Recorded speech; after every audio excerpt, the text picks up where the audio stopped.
Yeah, yeah. You know, everybody thought my shit was weave and shit. I'm about to ask you. I don't know if that's real. Is that real? My thing is, what kind of do that? Certain things are questionable that I know is not me, or that I know. I don't understand that, man. Like, my shit is good. I'm from New Orleans. I just got a good grain of hair. Contrary to what some people may believe, I'm not a troublemaker.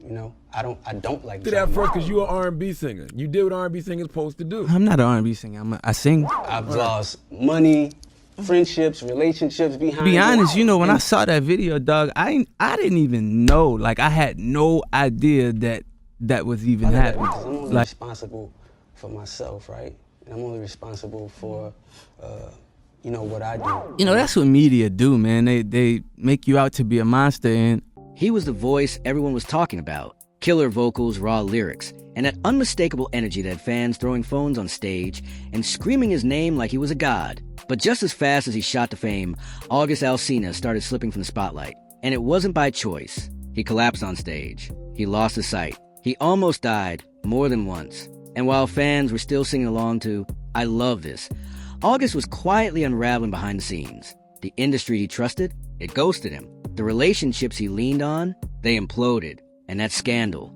the entanglement with Jada Pinkett Smith, turned him into a walking headline for all the wrong reasons. But this isn't just a story about celebrity mess. This is about a man who was handed trauma before he even had a chance to heal from the last blow. It's about fame, betrayal, addiction, and survival. And if you think you already know what happened to August Alsina, keep watching, because the truth is deeper, raw, and way more powerful than anyone expected. So, what really happened to August Alsina? August Alsina didn't grow up with comfort. He grew up with chaos. Born September 3rd, 1992, in New Orleans, his childhood was a war zone. His dad was deep in addiction. His mom juggled multiple jobs.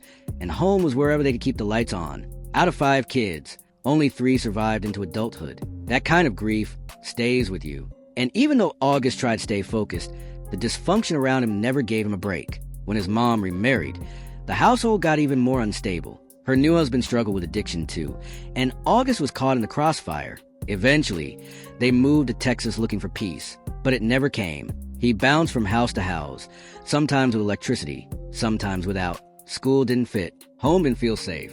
His only outlet? Music.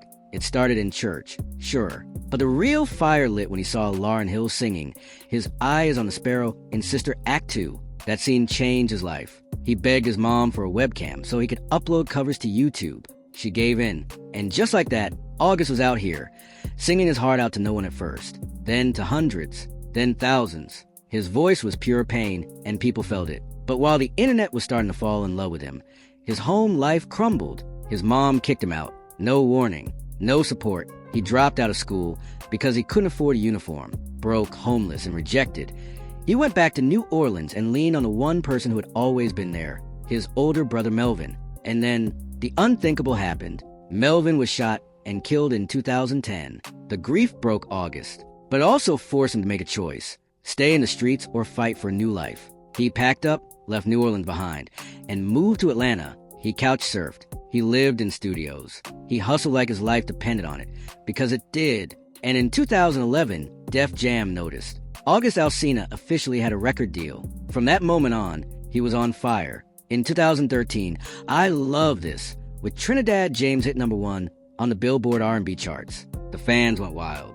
The industry followed. He won Best New Artist at the BET Awards. Birdman jumped on the remix. XXL named him to their freshman class. And in 2014, his debut album Testimony dropped and went gold. He was everywhere, touring with Usher, doing press, racking up streams. But behind the scenes, his body was breaking down. During a 2014 concert in New York, August collapsed on stage and fell into the crowd. The audience gasped. He suffered multiple seizures and slipped into a coma for 3 days. When he woke up, doctors told him it was dehydration and exhaustion, but the problems kept coming. He lost vision in one eye due to a rare disease called keratoconus. His right eye started failing too. Eventually, he had to get a risky, experimental procedure to save what little vision he had left. And just when it seemed like he might bounce back, he was hit again.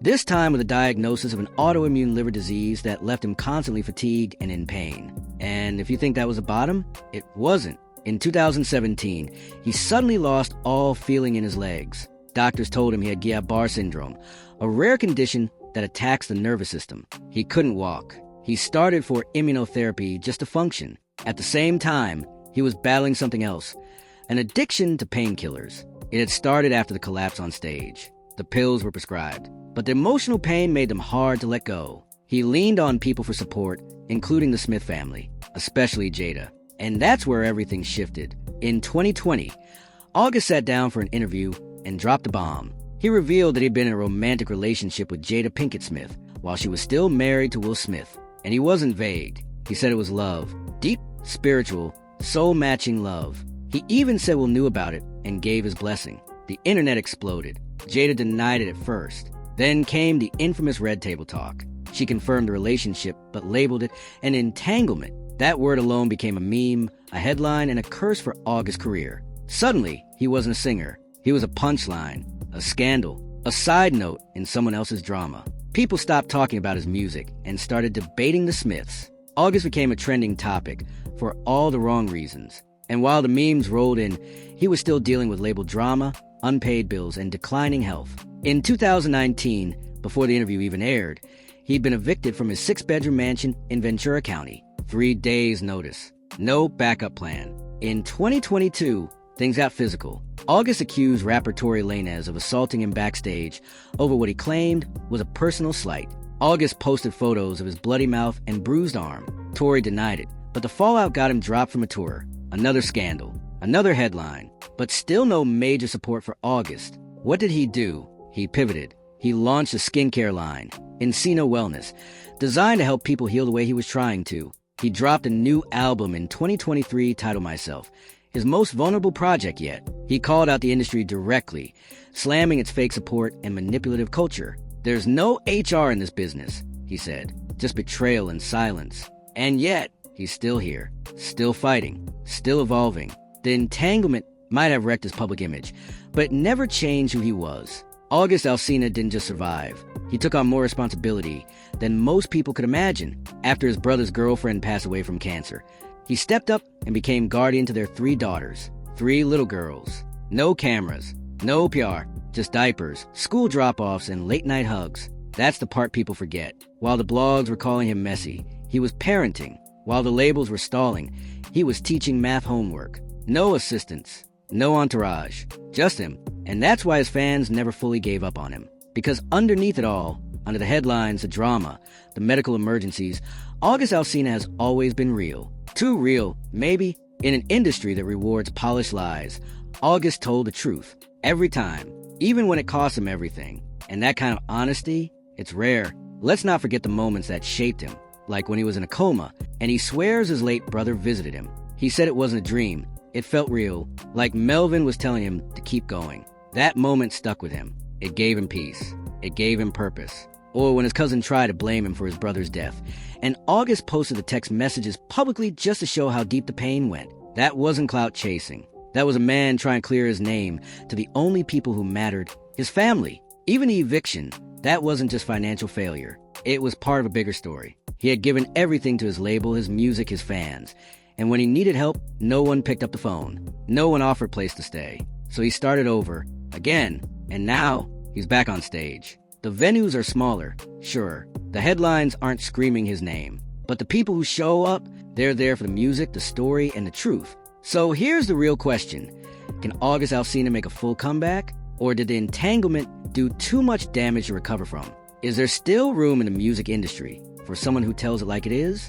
Someone who fights addiction, disease, scandal, and still shows up with soul in every note? Let me know what you think in the comments. What's your favorite August Alsina song? Do you think he deserves more credit? And if you've ever had to rebuild your life after losing everything, how did you stay strong? Drop your thoughts below, like this video, subscribe to the channel, turn on notifications if you want more real artist stories that the mainstream media ignores. Because if August Alsina's journey proves anything, it's that sometimes survival is a success, and his story, it's far from over.